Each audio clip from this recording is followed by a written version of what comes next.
My name is James Elliott, and I run a company called the Brisbane Treasure Hunt Society, and I'm also a partner with Harmless Games as well. And my name is Sean Sunday. I'm an independent game designer and artist here in Brisbane, and I do events with these guys every so often in recent months, and we're all here to talk about game design. Thank you. So we have a little presentation ready. So if we go to the first slide, who here is sort of makes board games or card games, or is interested in role-playing games or producing anything? Just give me a show of hands. Cool. Who here likes playing card games or board games and is there we go. Interested in the way that they're made, especially at the sort of beginner level when you're just getting started and you're trying to figure out how the heck do we end up producing stuff like some of the major companies when we're starting sort of from scratch? So we've got that slide up yet? No? Oh, I've got the clicker. You got it? Cool. Okay. Yeah, so first thing we're going to cover is a lot of the risks, rewards, and the different challenges that you're going to face with game design. Where should we start? So sort of this is all again from our perspective as game creators. Yes. So from my point of view, I have spent the last 5 years building a little games company, and it started with making a zine, which is like a miniature magazine. It had 8 pages. It was A5. Pretty bad little like art that I did myself. And took it along to a tiny fair that cost like $30 for a table. And so, in terms of looking at the overall industry when you're starting out, you can start as small as that, which is very low risk, low reward. But there are lots of people who are making games. Their first game is something that they're going to try and kickstart and try and get out into the world at scale, and something a bit more complicated than like a card game or a miniature board game. I find the primary risk at the start when you're small is just your time. That it's going to take, at least that's what I found, and I'll talk to these guys as well, is that the time it takes to get ready for conventions and things like that, and you're on a computer, making cards, stuff like that, is in a way that's a risk, because you don't know for sure that the first game that you take to the public is going to do very well. And most likely, it's not going to when you're starting out. James, you've done a lot of treasure hunts and markets and things like that. And so what kind of risks do you see with the work that you produce? Well, I'm very poor, and but very excited about certain things. And when I first started the Brisbane Treasure Hunt Society, I was at university and just had a little bit of a part-time job, so I had no extra income to actually make a product per se. I had maybe $50, and it's like, what sort of product can I make for $50? And it can be daunting, especially if you want to break into the games industry and you see yourself, or maybe you see a board game and you think, I would love to create something like that. The very daunting thing related to that is, how do I get there? How can I be at this like next level thing? And it's really sort of goal orientated and makes you feel like, oh, I'm never going to get that far. You just got to start with what you can do, what inspires you. If you want to make a game, what experience do you want the players to have? Think about the experience of the players, because that's probably what made you enjoy a game, is your experience of it. So Jack and I, we have in common that we reverse engineer our games from an experience of the player. For example, when Jack made the Great Goma Heist, which we hosted a few weeks ago, the experience was like, oh, wouldn't it be fun if people could like roam around a museum and pretend to steal the art? That has no costs involved to it, off the top of your head. We're just trying to create an experience. So from there, you reverse engineer, well, look, I've only got $50. how can I create that experience? Or maybe I can write something on a piece of paper. Maybe I can make rules on a piece of paper or do something for cheap. So I would say in that aspect, don't design from a finished product perspective. I want a board game that has 18 different parts and 3 dice and custom molded characters and all this. I want a board game that makes people feel like they're in a hospital. And then just simply draw stuff on pieces of paper and create the game just using sort of like your imagination as best you can. Then all you have to do is blood, sweat, and tears for the next 5 years and bug your friends to play every single game you have until you can save up enough money to create a prototype. So I think as long as you keep in mind the experience of the player and the reason why you're doing that, then work within your means. If you only have half an hour a week to give to following your dream, then do that. Don't force yourself to think, oh, I have to be so big, or I have to quit my job immediately, or I have to invest all this money. If you've got half an hour on a Wednesday night, use that half an hour on a Wednesday night, see how far you get. Do that 8 Wednesday nights in a row, or do that for a year, and I think you'll be surprised at what you can develop for only maybe even $50. Maybe you can even develop it for free with materials you already have. So. And we've got 3 full slides of those kind of like resources, materials, and websites and stuff for each of the stages that you can take those links away, and will be really good resources. And we'll also go through like explaining how to use those resources in really efficient ways that we've found based on our experience as well. So do you want to talk a bit about the rest of the challenges of what you do? Yeah, sure thing. So from my point of view, I've got 2 different types of games that are in development, and actually touching on what James just said, one of them I've been working on since 2016, and I've only just got it up to my advanced prototype ready to showcase at conventions level, because life happens, and you have to be prepared for life to happen, and work when you can. I am an artist myself, so I'm able to save a lot of money by doing my own art. So if you have that capability, once you've busted out a game design that you want to test on white pieces of paper, try drawing it yourself. That really helps, and that helps for me to get a feel for the vibe of a game that I want players to have. I design my games like that. I come up with a rough idea and draw it, just with a texture on cards, see if it's broken. If it's not, then I'll give it a feel. A lot of the risks with that, though, is that it's extra time consuming, because you're not only designing, you're also doing art, which makes it take longer. And it's a challenge, but it's very rewarding when you get something like that finished and people come in and they really get into the spirit and the energy of what you've tried to create. My game's about cartoon squirrels fighting each other in a park, and people laugh and get involved, and they start throwing acorns at each other, and that's the experience I want to cultivate for players. So it's been a lot of challenge, but it's been really good. There's also risks with the fact that you have to promote yourself, so you have to learn how to be comfortable being out on social media. And with putting your work out there, you run the risk that maybe someone's going to nick your idea. It's not very often that something like that happens, but it can. But the reward is that as you're going along, you will get that feedback from your community and from your players as they see the progress that you're doing, and they get excited, and they look forward to seeing you at the next convention, and they come and play your stuff. I've just been sitting with these guys at their table for the last hour and just watching everyone come by and putting on the cowboy hats and shooting the little plastic pistols and stuff, and everyone having a great time. Is definitely looks like it's been very rewarding for these guys after years of work. Yeah.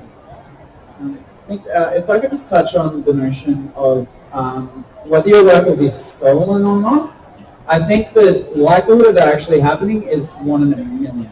Yeah, it's very, very rare. It's very, very, very small. So I think 2 of the main risks that at least beginning board and card game developers sometimes feel, and you may feel this way as well, is that, like your work will be stolen, or that people kind of think if you're not putting out like a professional level product, yes, from zero, from the start, from the first time you break into the scene, that you want to be taken seriously, or people don't like it, or think that it's silly, or just take what you've got. But the thing is, you can copyright artwork, you can copyright all this kind of stuff, but you can't copyright mechanics. So likely the game that you're making, I mean, who knows? It might have been invented somewhere around the world already, but that's irrelevant to the work that you're doing. Yeah, but yeah, if anyone actually takes your artwork and stuff, there are steps you can take, there are things you can do. But yeah, I guess the thing that we'd all recommend is step one.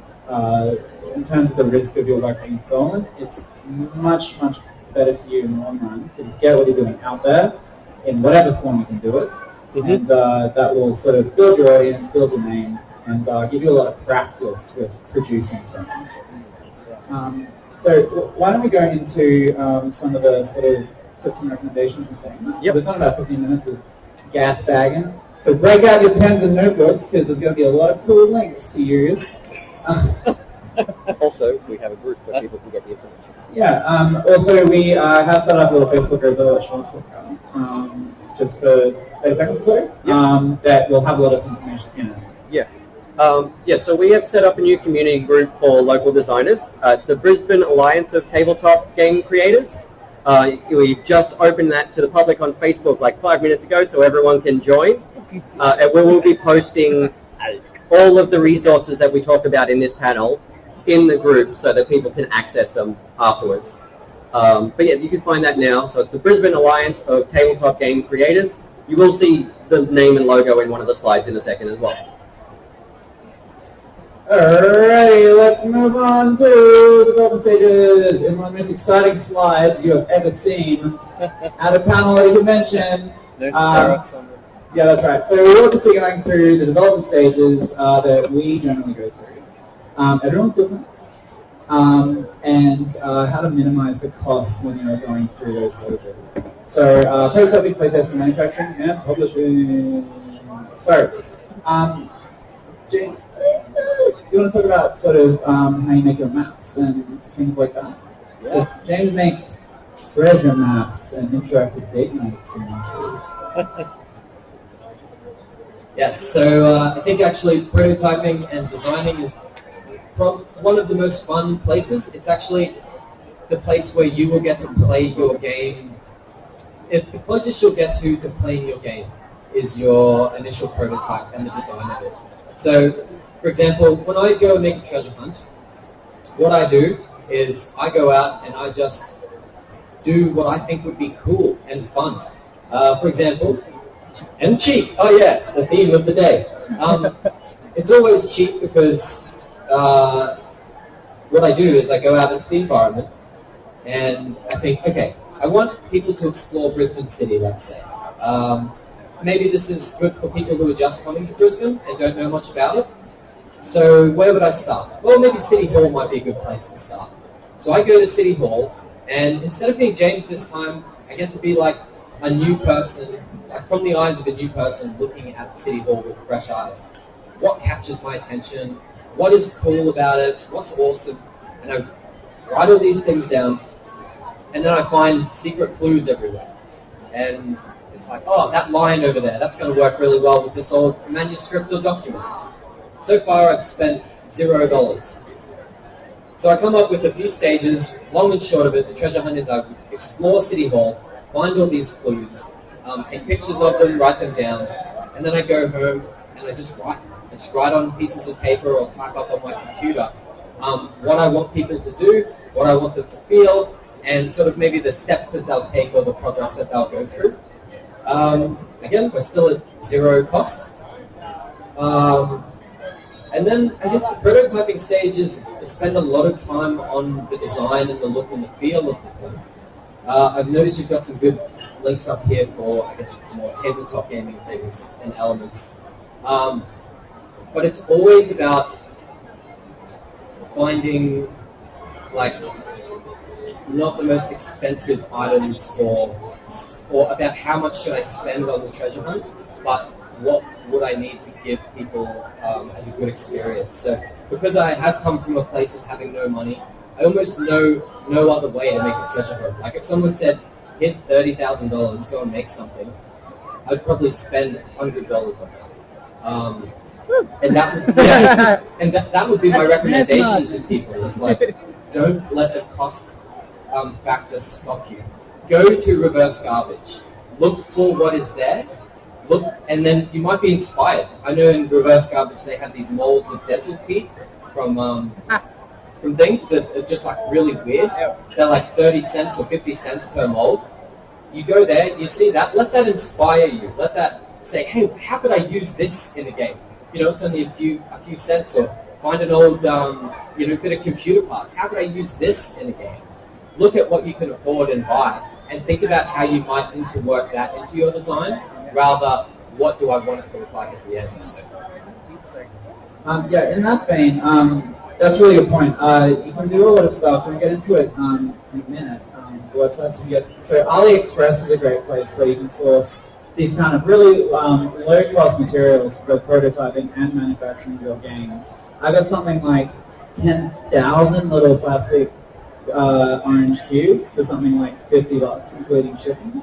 And that was the first game I did still in business, and I ended up putting out 100 copies of that by just dividing all that up, and then I'm also having some decks of cards printed and some boxes. The whole thing ended up costing about $1,500, and I packed it in my bedroom. But that's something else you can do. You can just assemble it all when you're starting out into products that you can take to conventions like this to do. So we can also start going through all the sort of prototyping bits and pieces. You've actually brought a cool one of the things as well, haven't you? Yeah. Do you want to talk about the white box and a few of these other things? Yeah. Okay, so this is the white box, which was created by a games company called Atlas Games. It's a board game design kit in a box. It comes with a book of essays on game designs, and just a bunch of random components, cubes, dice, little counters, some meeples, and that sort of thing. So it's a really valuable resource if you think you're going to get a little bit serious about it. It cost me my copy. This was sponsored by Gameology so that we could give it away to someone today. But it costs $40 to $50 depending on whether they're having a sale, and it's $10 shipping. Okay? Can we open it? Oh, yeah. Or do you have an open one? No, I didn't bring my open one today, but yeah. Okay. It's a really good resource. I'm doing an in-depth review of it soon with my copy, but we'll open it up so you can have a look. I got it from Gameology, which I recommend if anyone is looking at getting a copy to go there, because I come from a poor student on AusStudy budget, and I was able to get this using ZipPay. So I pay $10 a fortnight to have that for $50. So Gameology is really good for that they have ZipPay. Also in the top right little picture up there is another designer kit by Wingo Games. They're a company out of China. Theirs is a little bit more expensive, but it's still very much worth it if you're going to be going into game design long term. I think it was about 50 US and about 20 US shipping. So once you... Yeah. I was just going to specify that we're not like here to... No, you don't need these things. This is just a cool thing that comes with a bunch of different bits and pieces that can help. You can get one, I think, from what was that site? Wingo. We'll have a contact for that as well. You can just send them and say, hi, I'm a game designer, please send me a bunch of stuff. But these kind of kits are really good. They actually only send it previews for reviews. Alright, well you say your review. Yeah. I'm going to do it that way. But there's lots of little ways that you can reuse components from boxes like this and kits, and as well as other board games and things that you can have. Yep. You don't need these to get started, but if you want something that's going to have a bunch of bits in it and you've got some money, they are handy. Again, reverse garbage, like we said, is really, really good. It's eco-friendly too because it's all recycled materials. I'm fortunate enough to have had a chat to them, and there's going to be game design grab bags for about $15 there if you're looking for random materials soon. I got in touch with the organisers and told them about what we're doing, and they suggested that start happening. They've got things like board material that you can make your boards out of for 10 cents a kilo or something like that. And it's probably the best resource in Brisbane before you actually want to start spending real money is just to wander reverse garbage for a little bit and grab some bits and pieces. You can walk out with enough stuff to make 4 or 5 games for 15, 20 bucks. Now, the interesting thing about a good game is that if the mechanics are sound, people are very forgiving on the quality of the materials. So especially when you're first starting out, your circle of contact is going to be your friends and whatnot, who hopefully are supporting you on your journey. If they're not supporting you as a game designer, maybe ask some questions about whether really they're strong friends. They should be supporting you, okay? You've chosen to do a good dream, you've chosen to follow your dream. The mechanics are what people play games for. If you're going out to buy a board game because you want the little figure, then just go and buy the little figure or the piece of artwork. It's the mechanic behind the game that's working. So that's why we go to the Reject Shop, Reverse Garbage, Spotlight, Stacks, all of these places, because they just provide the physical fodder that lets the mechanic play out. And it is a really validating experience when you get some friends around, or you play with strangers as well, and they're playing with little bits of cut-out cardboard that you were there frantically cutting earlier that day. But they're laughing, they're having fun, they're betraying each other, they're, doing all of these subterfuge tactics and stuff, and the material is inconsequential. Get the mechanic down, and then people will start to enjoy it. They will tell other people about this, and then you'll start to be able to gather a following maybe while you save to increase the quality of the product. Exactly. Some more specific things before we move on to the next slide is Spotlight has a bunch of really cool stuff that's actually more for like crafting and sewing and stuff, but you can easily cobble it together to make some cool prototypes.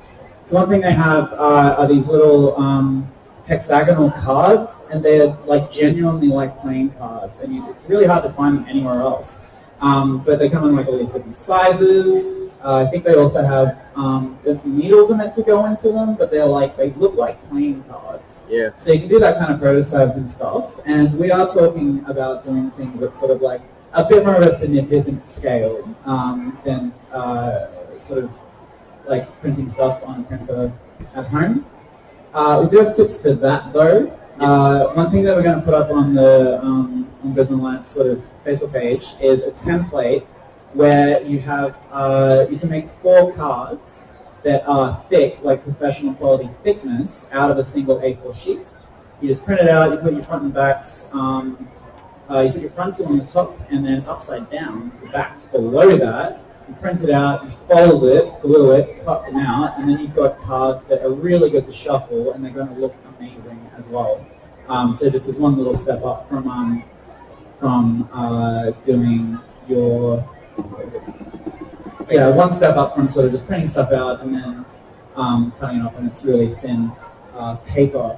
Another really good source is teacher resource websites. So they have heaps and heaps and heaps of counters and little figurines and bags of cubes and little things that put together and stuff like that. They're a really amazing resource, and it's all really affordable because it's created in bulk with like millions of different like pieces and things like that. So that's one little tip. If you try and go through a site like the Game Crafter that has very specific for board game bits and pieces, it's because they know that they're selling to a like a board game, card game creative audience, might put a little bit of a premium on that. And additionally, they're not based here in Australia like some of these teacher resource sites are. And that's just stuff like teachingresourcesaustralia.com.au or something like that. Yeah. So that's a really good thing to have a look at. What next? Want to talk about the code system? Yeah, that won't take long. Yeah. Yep. So once you've come up with a game concept, you've probably had a chance to run through it at home with a friend and make sure it's not broken, but you need to work out what needs improving. Then you're going to want to find people that don't know you to play test with so that you can get player feedback. There's a few different ways you can do that. Obviously, number one there we've got is conventions. Like these guys have got a table down in the corner here where you can play a few of their games. You get a little artist alley table, lay your games out, and sit there for the day. But that costs money. So another big convention option is to share tables with other artists and designers, or enter into something like the PAX Collaboratory, where you can submit your concept, whether it's just drawn on paper or you've got finished pieces and you just need to play test it. If you get accepted in, you get a couple of tickets to the show and you get some dedicated hours on a table in the convention where people will come and play your game. Those are probably the two main ways for conventions. I also have a little tip for getting a table that is a little more affordable at a convention. While none of the, I was kind of start listening in. One thing you can do as a sort of, when you're starting out as a creating this kind of stuff, is you can adapt what you're offering to the opportunities that emerge. So, for example, the Artist Alley over there, if you apply as a board game person, that puts you in sort of a specific merchandise category. And so that's going to be sort of up here, if that makes sense. But if you're doing stuff like selling sort of prints and artwork and stuff like that, or little zines or booklets and things like that, that'll put you down here. So what you can do is, you can broaden what you're offering to capture the sort of market at whatever level works for you financially. Then you can come along and just bring all your stuff. Yes, that's what I do. Yeah, that's what I do. That's the kind of things that I do. And so it gives the audience it gives you both design experience of a bunch of different mediums and scales, but it also allows you to sort of, come along to a thing that you might otherwise be priced out of. Yeah, something like that.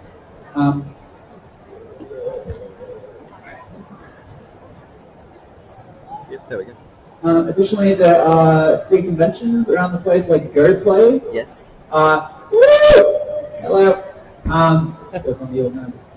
I would really recommend looking up Go Play if you have any kind of board game, role-playing game, or LARP, or really anything that you're wanting to show up in Brisbane and get some feedback on. It is really amazing. I'm not part of it, I just go and show off my stuff. That's all we do. But it's really, really cool. It's once a year. I would love if it was more than once a year. It's a really cool group of people. It's free to sign up, and it's free to get a whole bunch of playtesters for your thing.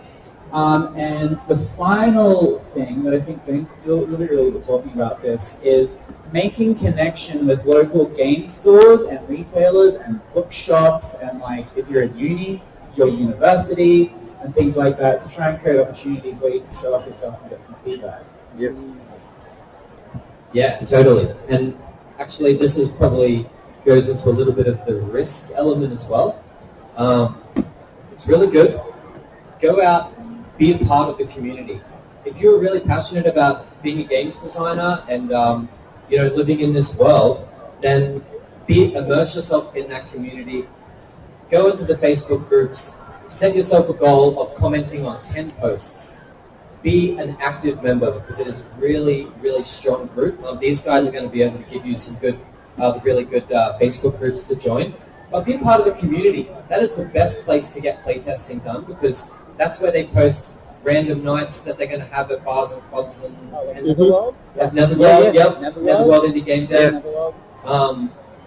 If you're in that community, playtesting is obviously one of the most important things you need to do with your game to iron out all the kinks.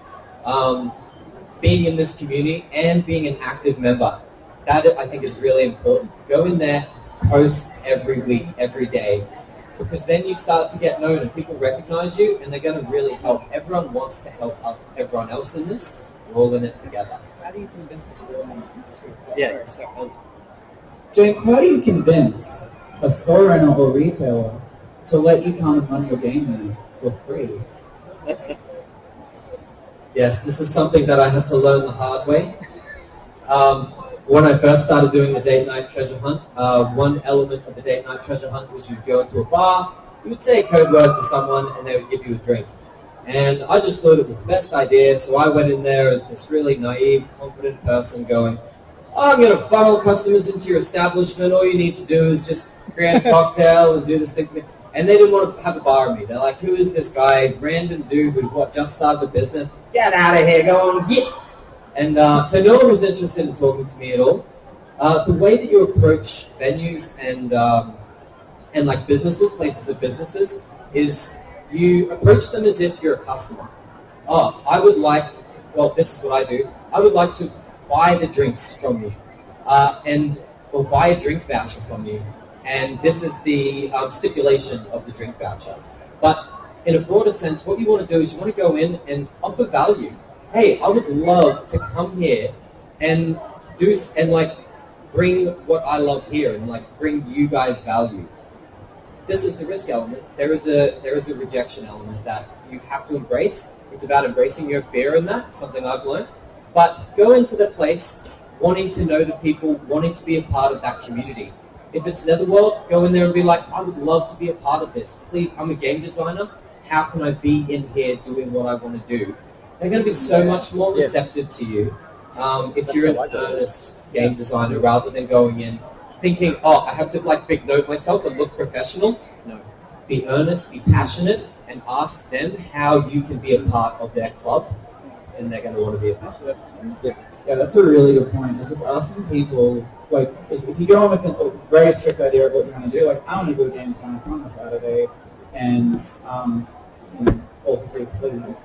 That might not fit into their plan for how the business is going to run that or something like that. But if you go in and say, I'm a game designer, I want to run game nights, I know you want to have more people in here, how can I fit into your plans and what you guys are doing? You might still have like 8 out of 10 people who just be like, go away, like it's not going to work. But you might get 2 out of 10 venues you approach just be like, actually, yeah, I mean, like we're having a thing on Sunday afternoon 2 weeks from now, and then you can just slide in there. It's a lot of sliding in. Yeah. And like straight up just asking people, 1 in 10 people will say yeah. But yeah, if you try and adapt to what you do to them, then I think like 2 out of 10, which is a nice number. Yeah. As the guy said, that's pretty much the best thing to do is ask. Don't tell. I'm holding an event at Netherworld next month that I only just squeezed in on the same day as these guys are holding an event somewhere else. Because they're really busy around Halloween, but I wanted to do a Halloween-themed D&D thing. So I said, look, this is what I would like to do. Do you have any availability? They told me they were busy. They said, but we can fit you in 12 o'clock Sunday and give you 4 tables in the main room. So I was like, yeah, please, put me in. First time I ever met them, I was doing a launch party for something completely unrelated, which was lightsabers. But they're like, yeah, we love Star Wars. Put a lightsaber over the bar, and we will, we'll hold you in the back room. And then I had a free venue for my event. But you got to say, this is what I can do for you. How can we make this happen? And then people are usually willing to come to the table and work with you to create something, especially if it's something that they're kind of already interested in. So pick your targets. Alrighty, we are also going to have a Q&A section at the end where we'll take some questions and you can give us sort of specific things about where you are in your game design journey and sort of a few more little specific things like that. But we'll move on to, so we're going to do, just to give some context, the next thing is publishing, and publishing includes how do you get money to do a print run. So we're talking sort of at the point where you're trying to get thousands of dollars here, okay?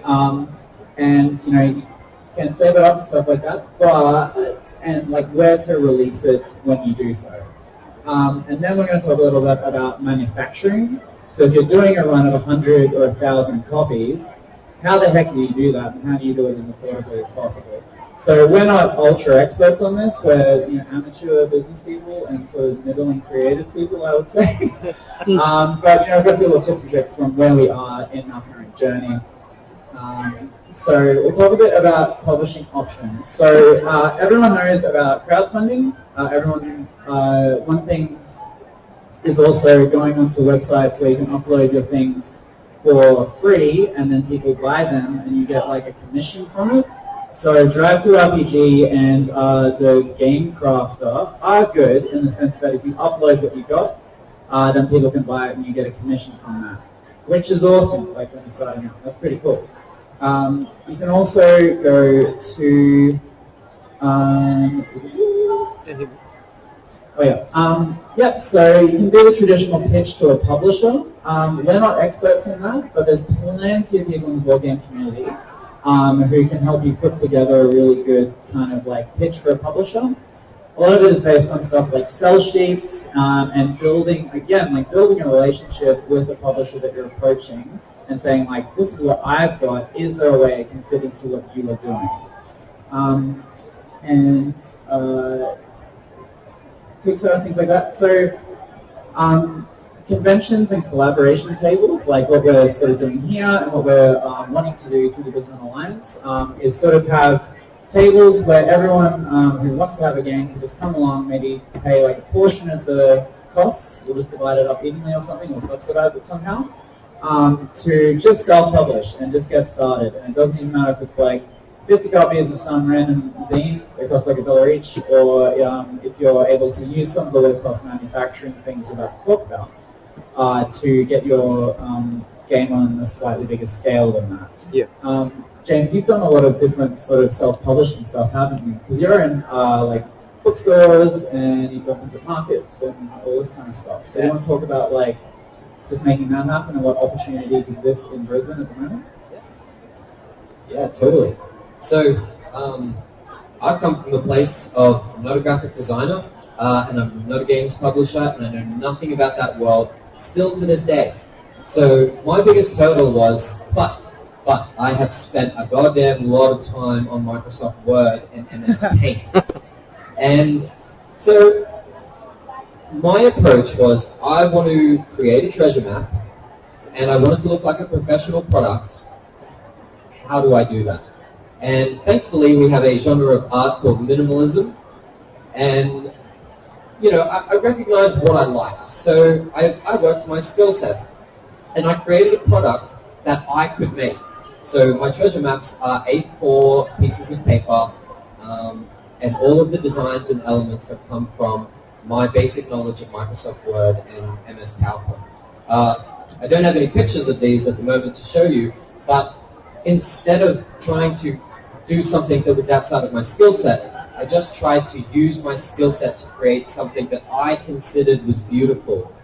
And I thought, I know how to print an A4 piece of paper. I know where to buy an envelope.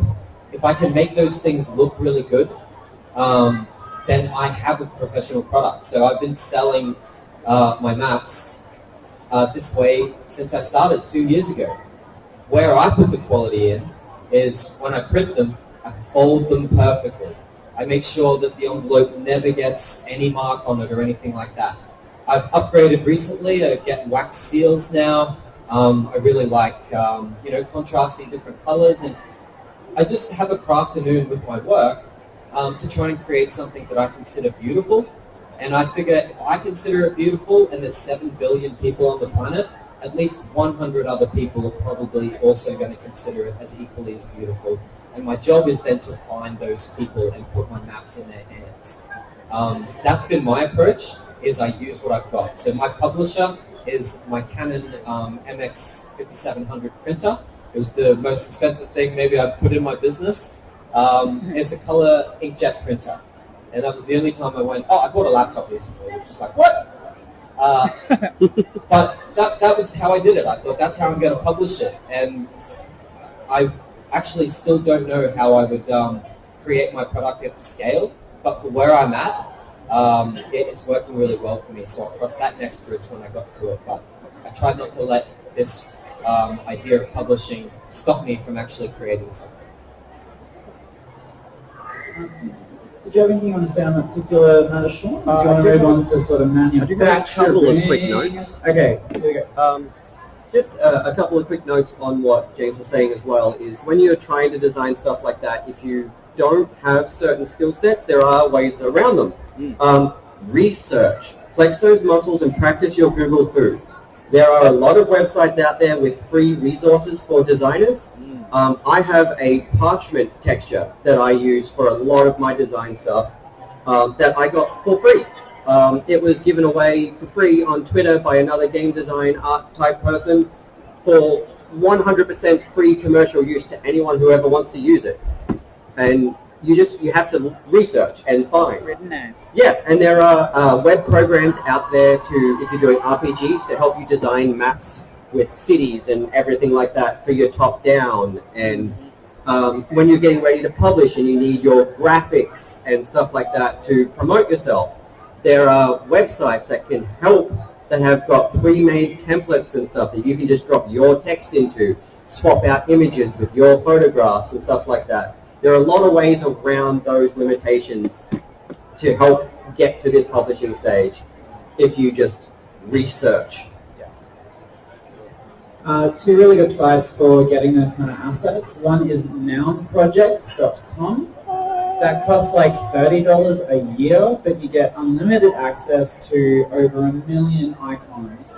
And like Noun is like a word, like a thing word. So they're just trying to build if you're making board games and card games, you're going to need like a sword sometimes, you're going to need shields, you're going to need a chupacabra, whatever kind of game you want to make. And that's an excellent site, so definitely note that down.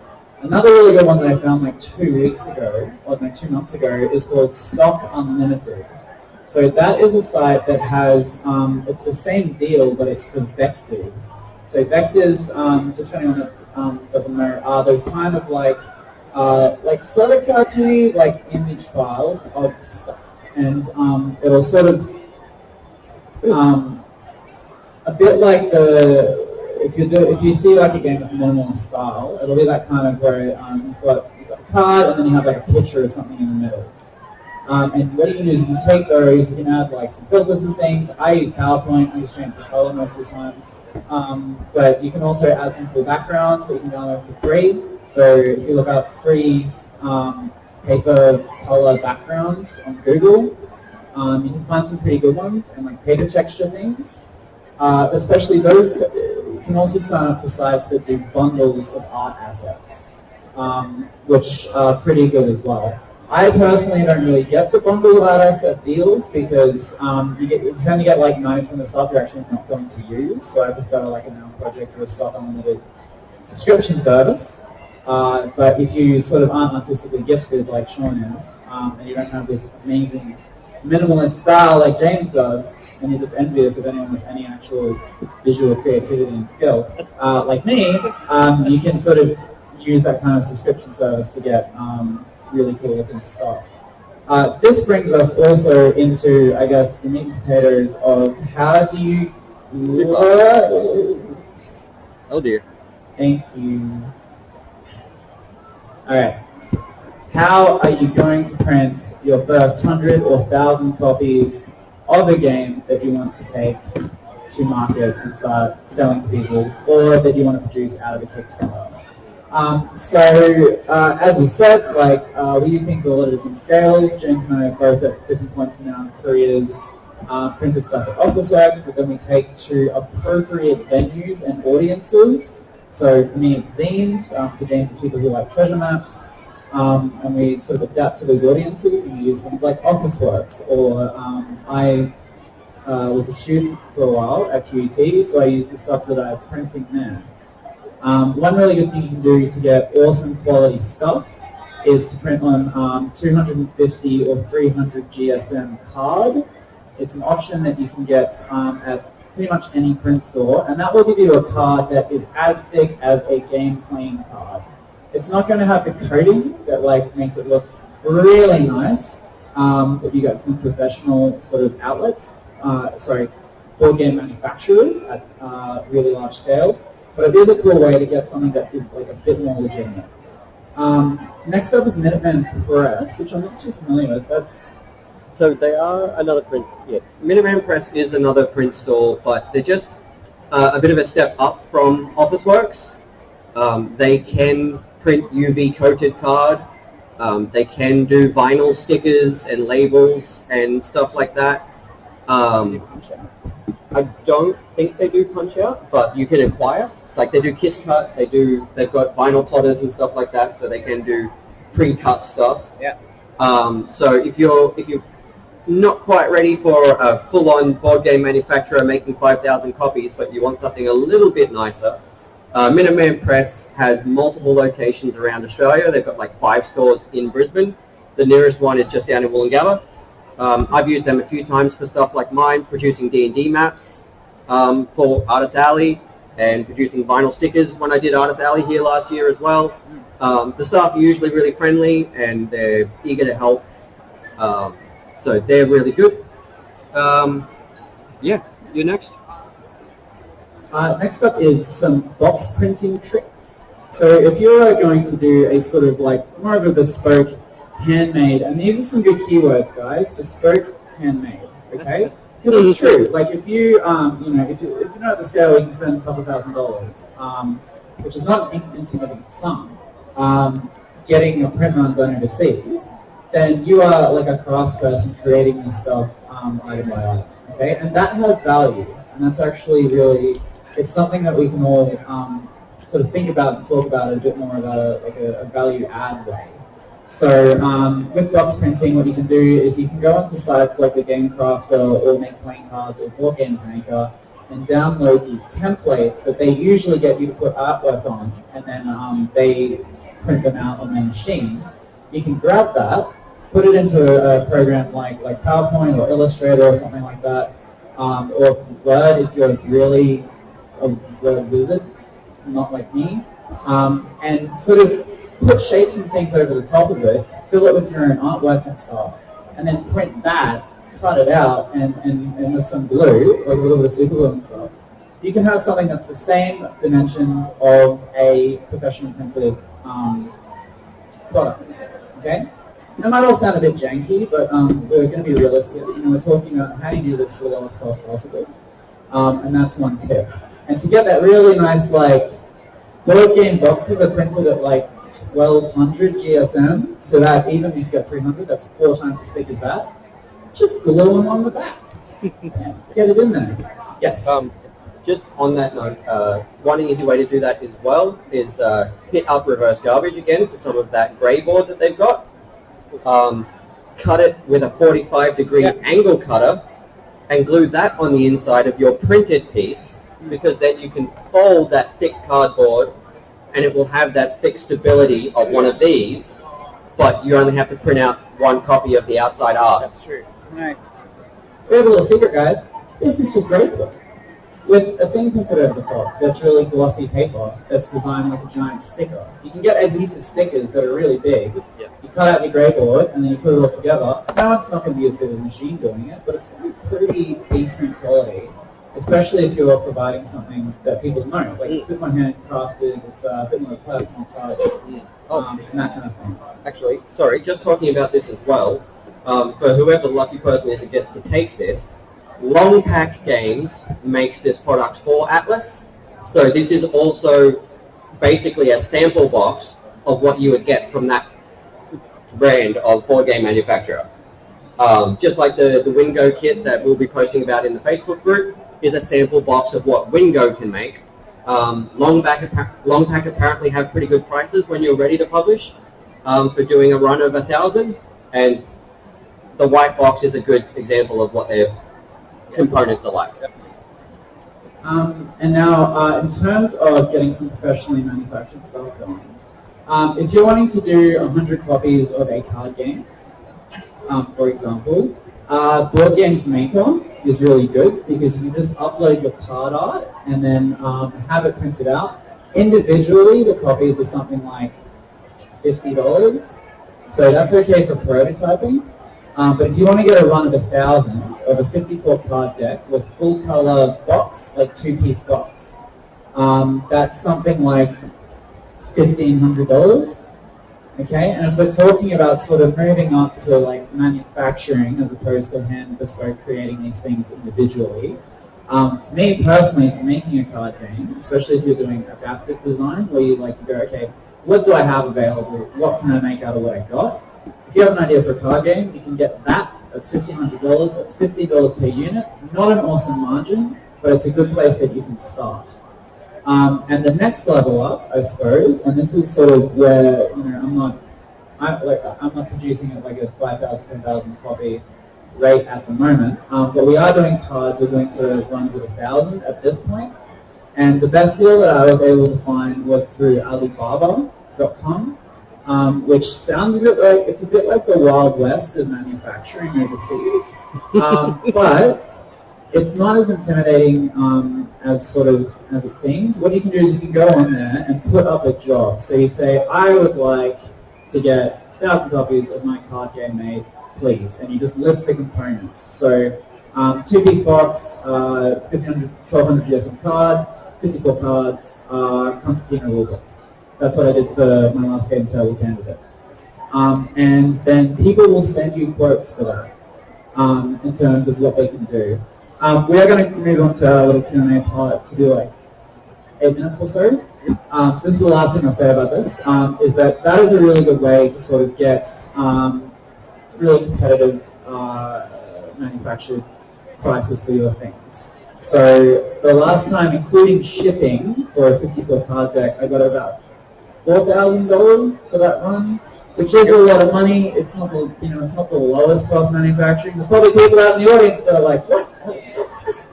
But that's what I was able to find, and that's what I was able to do at the time. And sort of, with all the funds I had from my 100 run, went into that one, and we just kept rolling like that. Yeah. So those are two places that are really good, and I'm sure that there's people out there who would know how to go up to 5,000, 10,000, and where you're getting into like you need Kickstarter money to produce that kind of stuff. Okay, and yeah, I heard there's a talk today about how to put together a cool Kickstarter. I can't remember. I believe there was a Kickstarter panel at some point. There was a Kickstarter panel at one point? Cool. I've heard someone say that there is. Or pre-orders and that kind of thing. Before we move on to Q&A, I just want to quickly touch on the local makerspaces. Okay, local makerspaces. Here's Sean with the hot take. Okay, so for both prototyping and publishing, if you're doing a small run, like Jack was saying, about 100 pieces, check out places like The Edge, which is just down at the South Bank Library. They have a manufacturing space downstairs that has laser cutters, 3D printers, vinyl plotters. They teach you, that's actually from one of their workshops, teaching you how to make a vacuum forming machine to create molds of your own components. Oh, that's cool. Yeah. I did not know about that. Get thing, make it all on the laser cutter, assemble it, heat gun the plastic, slap it on top, turn your vacuum on, and then you've got a mold that you can pour resin, silicon, whatever into. It's an 8-step process, but it's simpler than it sounds. Yeah, it takes a bit of work, but it's actually fairly simple to do, especially if you just go and do their one-day workshop and you walk away with a vacuum forming machine that will help you make all your stuff. They've also got a lending library for power tools once a month, and also they just have power tools there that you could go and use. There's another one called Hackerspace Brisbane over on the north side. So whether you're a Brisbane local or whether you live somewhere else, look for a local makerspace because you can use their facilities for free and just pay for the materials you use on the day. So you can make 100 plastic 3D printed miniatures for your game for like $15. So that's a really good thing to look for when you're both prototyping and publishing if you need 3D pieces. All right. Jimmy will wrap up the talky part, and then we'll get to the question and answer part. Excellent. So for portable game design, if you're looking for a place to start, you're sitting here right now, so you have already begun. Hopefully you already have an idea, but what I would say is think of something right now that you would love to play that doesn't exist. And come up with a game. Today, go home, write it down, and try and make something. Use the empty from this. Yeah. Don't let anyone stop you. If anyone says that's silly, then they are just misinformed. Just make games. Slap things. Yeah, slap things. All right, we'll do a little bit of a Q&A. Can everyone give me a little hand if you have a question? Because I might just sit back there. Yes, all right. Let's do this. I'll run back and forth. What was your question, sir? That's Luke. I was looking for earlier, actually. Yeah, him and the guy that brought us up here from that D&D podcast. I Speak Giant. Yeah, Zach's the DM and Luke is their warlock. It's a really good, surprising. It's a really good show actually. I Speak Giant. Yeah, they got partnered with Wizards of the Coast to do Descent into Avernus on the official D&D Twitch. That's a very big question. I like it. So, question was, with the rise of digital board games being such a big thing, Where do we see that going? I suppose, like, how do you design to that at cost? And also, is the traditional board game industry dying? We hope not, but that's a very interesting question. Do you guys have any particular... Yeah? Absolutely. Yes. The traditional, like, paper, analog element of board games is not dying. It's actually received, like, a huge surge recently, and people are loving it. Because guess what? While these are highly addictive, they are not fulfilling. And you can spend 8 hours on them looking at this light, and when you put it down, you don't feel any better. When you sit around a table with a group of friends and you play a card game, when you finish that card game, you actually feel pretty good. People are starting to remember that. These have just been introduced pretty recently, so they're still a novelty. And we're starting to learn that they're not a lasting novelty. So I don't think there's any risk of the good old... Chess is not going anywhere. No. Poker's not going anywhere. Developing analog card games isn't. And actually, as a maker, using that as an angle to a customer, get your kids off their phones. Get yourself off your phones. People go, thank you. Yeah, I was addicted. So they're actually really receptive to this idea of putting the screen down. So don't be too worried about that. Another part of the answer is you can incorporate digital stuff into your board games. Yes, you can. And enhance the experience as well. Yeah. So after Sean, let's just reply. We'll have time for one more question, I think, and then we'll wrap it up. Digital gaming for tabletop is sort of on the rise, but more so it's a playtesting thing. Not just for you to get playtesting feedback on your game, but it's more for people to try your game and see if they actually want to buy it, is more where the usefulness of digital gaming is going. Board games have been around for centuries. They were using D20s in ancient Egypt, and there are actual dedicated departments of multiple universities around the world right now just to researching, recreating, and resurrecting ancient board games. Right now, it's new. So board games aren't going anywhere. They're actively pouring millions of dollars into research on ancient board games, so we're all here to stay. We may sound offensive, but we're very enthusiastic. No, I'm super excited about it. There's all these games that... Another cool thing is Tabletop Simulator. There's programs you can download where people actually upload digital versions of all their games. That's also an option that you can do for publishing. Trying to recreate them. They've made an algorithm so trying to recreate anything else to hit, you can stick it on there as well and have another income stream that sort of circumvents Australia's geographical isolation. Now, do we have one more question before we wrap up and get into segments? Any other questions from anybody? Yes, man. I'm coming to you. We're going to figure out how we can give this away now. All right. We had a sign-up thing that we were going to use, but obviously not happened properly, so that's all right. Are there PlayStations that go, you know, about to steal your idea? We wanted to give it away so someone can walk away with it today. There are many places. Yes. There's Facebook is a great place to find groups. So like, there's like Game Designers Association, which is not all of us. There's Brisbane Game Developers Association. Sometimes the groups tend to get a bit quiet for a little while, but you know that's just how things go. That's an excellent way to segue into our next thing, which is the drama sucked from the Brisbane Alliance of Tabletop Creators. So we want to have a really practical, like events publishing, moving through the stages, full advice how to do it, group for like how do you manufacture this stuff and get it out at scale and make money from it. I mean, cover your costs so you can continue to be creative. Did you guys want to have a little? Sure. We came up with this idea recently after a few meetings. We're going to have a list of resources. We're going to be sharing videos from YouTube tutorials. Anytime there's a new manufacturer that pops up with a new opportunity, and all the game design contests that we can find, all of that sort of stuff to help you create your game and then get it published, we're going to be putting in this. I'm also going to have Brisbane-specific meetings, so we can talk about, get together, chat about stuff. Any of us that do like an event, we'll go along. It'll be great. Yep. We just want to build like a really strong little Brisbane-specific community for making tabletop games and how to go from prototyping, playtesting, manufacturing, and publishing. So how can you sign up, Sean?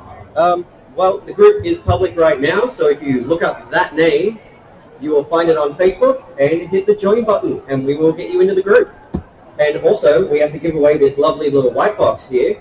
So depending on how many people want to start their game design journey right now, let's get some hands up. All right, that's enough. Okay, Jack, shall we eeny, meeny, miny, moe? We don't have I think we should draw names from a names hat. from a hat? I don't know. We'll figure it out somehow. Yeah, all right. Give us about half an hour and come on over to the Half Monster Games table over here if you want to win this white box, and we will enter you into a draw. That's right. What we may actually do is, if you sign up to this association right now, come on over, and one of the random names from there, we'll get the box. Okay? So you've got 30-minute timer. Please sign up. Please say hi, and we'll pick a name out of the people that sign up to that. Cool. All right. Thank you so much for coming, everybody. I was Jack Norman from Half Monster Games. I'm James Elliott, Brisbane Treasure Hunt Society. And I am Sean Sunday of Sean Sunday Art and Game Design. Best luck in your game journeys, everybody. Please come talk to us.